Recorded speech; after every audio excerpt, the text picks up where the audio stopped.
தோன்றி மண் தோன்ற காலத்தே முன் தோன்றிய மூத்தமொழி தமிழுக்கும் வீரம் நிறைந்த தமிழ் மண்ணுக்கும் எனது முத்தான முதற்கண் வணக்கத்தை தெரிவித்துக் கொள்கிறேன்.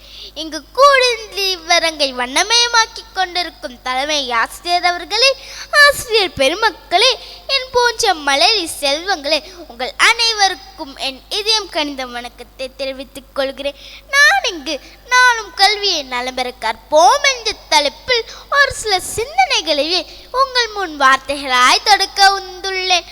ஒச்சொலி உதவியும் ஒரு பொருள் கொடுத்தும் நிலை முனியாது கற்றல் நஞ்சே என்ற அஞ்சே நிலைமாறி கல்வித்தரத்தை உயர்த்த அரசானது பல இலவச திட்டத்தை கொண்டுள்ளது.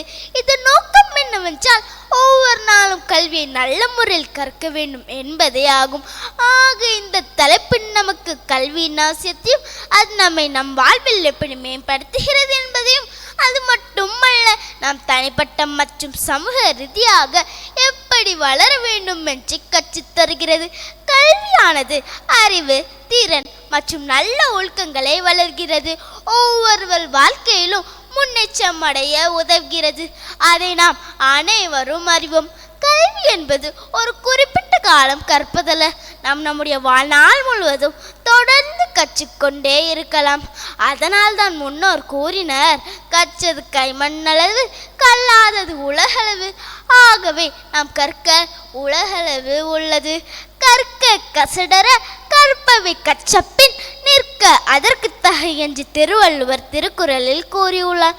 ஆகையால் நாட்டின் வளர்ச்சியை முன்னோக்கி கொண்டு செல்ல நல்லவை தீயவை என பிரித்தறிந்து கற்றவற்றை நம் பாட்டிலும் நம் நாட்டிற்காகவும் பயன்படுத்தி அதன் வழியில் நடக்க வேண்டும். கேடில் விழுச்செல்வம் கல்வியை ஒருவருக்கு மாடல்லம் மற்றையவை என்று திருவள்ளுவர் கூறியுள்ளார். ஒருவனுக்கு அழிவில்லாத சிறந்த செல்வம் கல்விதான். கல்விக்கு வேறெதுவும் ஈடாகாது என்றுதான் இதன் மூலம் திருவள்ளுவர் உணர்த்துகிறார். ஏனைய செல்வங்களை விட சிறப்புடையதாக கல்வி உள்ளது. இதற்கு காரணம் அது வெள்ளத்தால் அழியாது, வெந்தலால் வேகாது, வேந்தராலும் கூட கொள்ளையடிக்க முடியாது, கொடுத்தாலும் குறையாது என்பதே. உன்னதமான குணங்களும் உயர்வான எண்ணங்களும் மேம்பட வேண்டும் என்றால் அதற்கு கல்வி அவசியம். அதை தினமும் கற்றால் அதை விட அவசியம். கல்வி தான் மனிதனின் அறிவு கண்களை திறக்கிறது, பகுத்தறிவை உருவாக்கி அவனை நல்ல வழியில் நடத்துகிறது. கல்வியில் சிறந்தவர்கள் சமூகத்தில் உயர்வாக மதிக்கப்படுவார்கள். செல்வந்தன் ஒரு நாள் ஏழையாகலாம், ஏழையும் ஒரு நாள் செல்வந்தன் ஆகலாம். அதே சூழ்நிலையா. ஆனால் கல்வி கற்று அறிவுடையவன் அது போலாகாமல் தனது நிலையை மென்மேலும் உயர்த்தி தன் மதிப்பை உயர்த்தி கொள்கிறான். பெற்ற பிள்ளைகள் நம்மை கைவிட்டாலும் கைவிடாத ஒரே செல்வம் கற்கும் கல்வியாகும். மகாத்மா காந்தி கூறினார், உலகே மாற்றக்கூடிய மிக பலமான ஒரு ஆயுதம் உண்டென்றால் அது கல்வியே.